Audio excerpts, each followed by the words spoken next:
Mapagpalang araw po sa ating lahat. Ito guys, ano pong magandang halo dyan.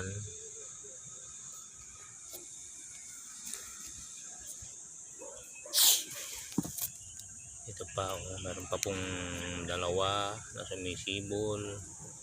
Meron pa dyan, meron pa doon. Kaya nag-iisip ako kung anong magandang ihalo para masarap maluto. Ito, ano,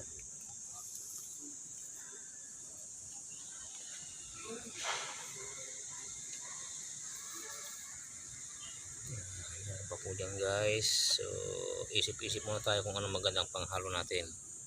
Yan, pwede na po yan, malaki na.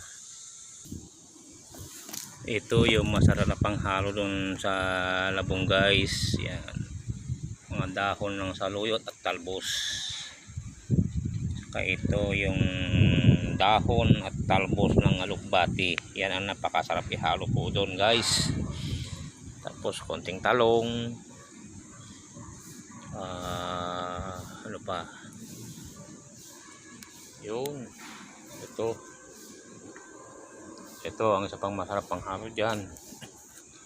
Yan, okra. So guys, ganoon lang po at tayo magluluto na.